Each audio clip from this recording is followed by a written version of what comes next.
मेरे व्यापार में जो कि रजिस्टर का प्रयोग होता है उसमें प्रतिदिन का लेखा जोखा कार्य लिखते हैं। उसके ऊपर हम सर्वप्रथम भगवान का नाम लिखते हैं, क्या ये सही है?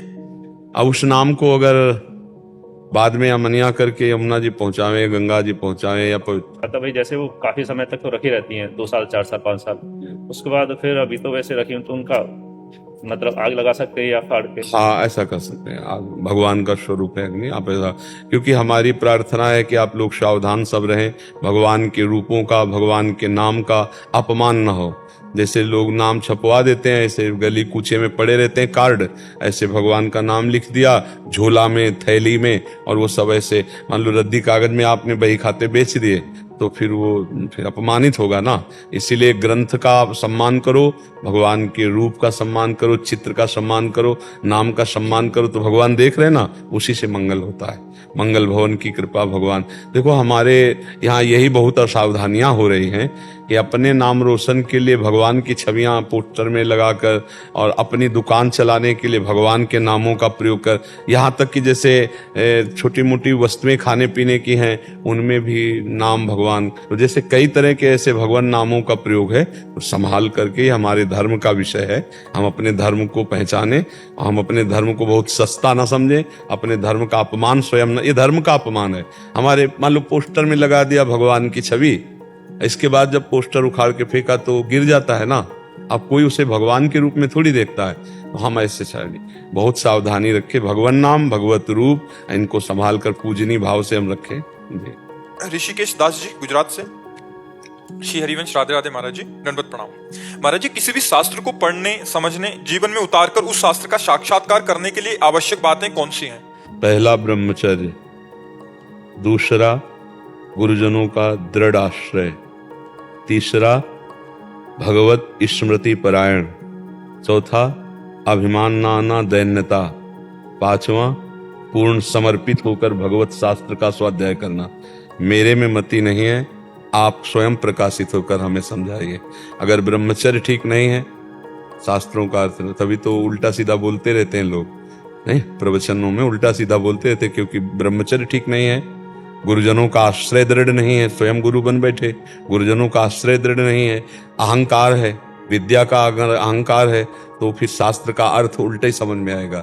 विद्या रूप महत्व कुल धन जौवन अभिमान, सट कंटक देखे जहां राहे न भक्त निदान, राहे न भक्त निदान स्वांग सम नगर नारी के, विषयन हाथ बिकाए न रिझवन भतार के। भगवत रसिक जी कहते हैं यदि विद्या का, रूप का, कुल का, धन का, यौवन का अपना महत्व अभिमान है, तो उसके अंदर ये 6 बड़े बड़े कांटे भक्ति महारानी प्रवेश नहीं करती। और जब तक दैन्यता नहीं आएगी तब तक शास्त्रों का भाव समझ में नहीं आएगा।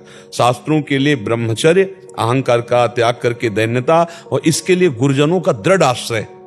कोई भी शास्त्र हम तभी समझ सकते हैं जब हम विज्ञ महापुरुषों से सुने।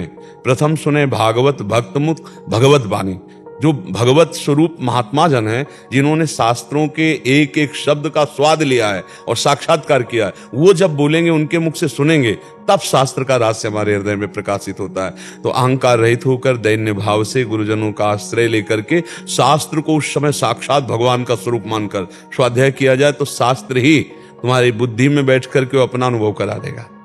जब तक ब्रह्मचर्य नहीं, गुरुजनों का आश्रय नहीं, अहंकार का त्याग नहीं, दैन्यता नहीं, और शास्त्रों में भगवत भाव नहीं, तब तक नहीं। शास्त्रों में भगवत भाव देखना हो तो गुरुवाणी का कैसे सम्मान करते हैं सिख भाईजन, ये देखिए आप। अगर शास्त्रों का सम्मान देखना है तो वहां देखिए कैसे गुरुवाणी का सम्मान, चंवर डुलाते हुए हाथ जोड़कर ऐसे गुरुवाणी जी का पाठ करते हैं, हाथ जोड़कर खड़े होकर। और जब गुरुवाणी जी चलती है तो आप देखो कितना समुदाय उत्सव आनंद मनाते हुए।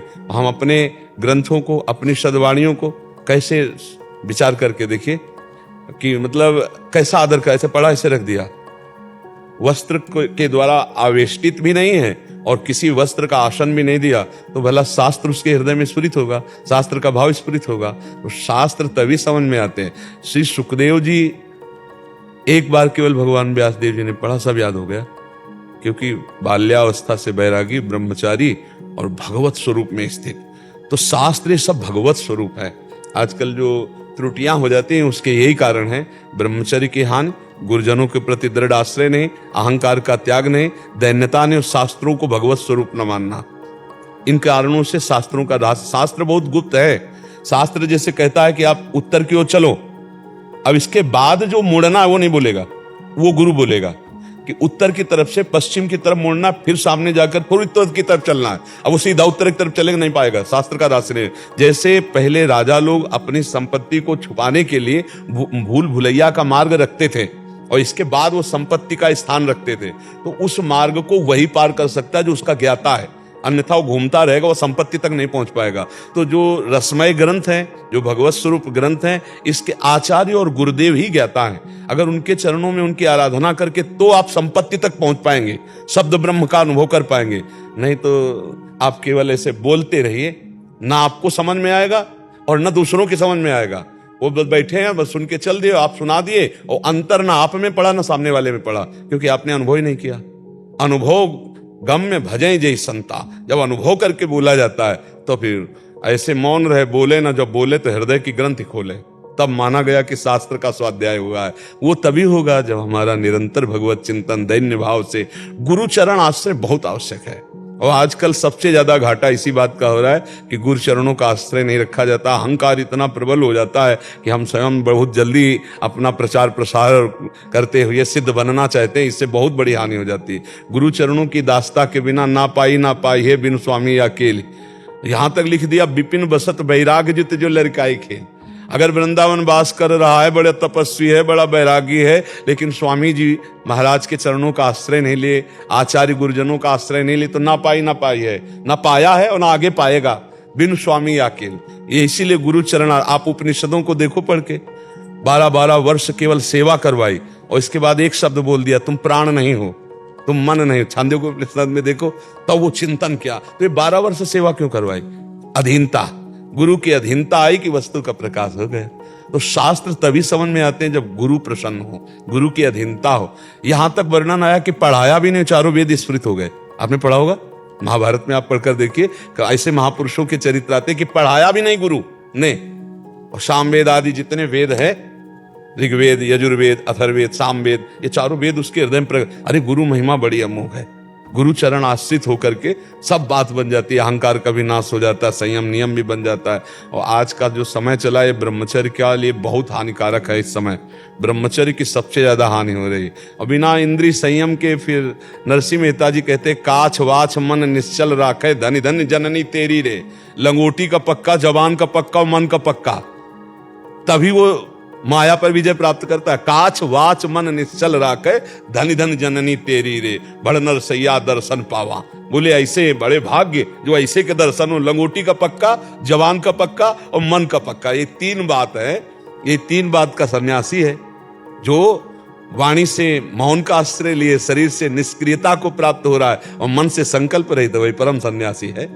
तो इसलिए हमें गुरुजनों का आश्रय लेकर शास्त्र का अर्थ समझना चाहिए। वो शास्त्र स्वयं अनुभव में आ जाएंगे, साक्षात्कार हो जाएगा जब हम ऐसे चलेंगे। आप समझ पा रहे जी?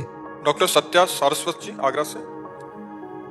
राधे राधे महाराज जी, आपके चरणों में कोटि कोटि नमन। गुरुदेव, मैं 1997 से 2013 तक ध्यान योग मार्ग का अनुसरण किया। 2013 से 23 तक ज्ञान योग के मार्ग पर चला और वहां के मूल स्रोत तक पहुंचने की चेष्टा होती गई, किंतु सफलता नहीं मिली। पिछले 1 वर्ष से आपके बताए नाम जप का अनुसरण करने पर लाभ हुआ। मेरा प्रश्न है कि हम अविनाशी परमात्मा के अंश हैं, जो कि स्वयं प्रभु श्री कृष्ण जी हैं और प्रभु की आह्लादनी शक्ति श्री जी हैं।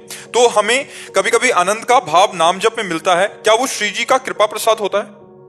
आप देखो, सब जीव परमात्मा स्वरूप हैं, लेकिन कैसे? तरंग के जैसे, समुद्र जैसे नहीं। समुद्र में करोड़ों असंख्यों तरंग हैं।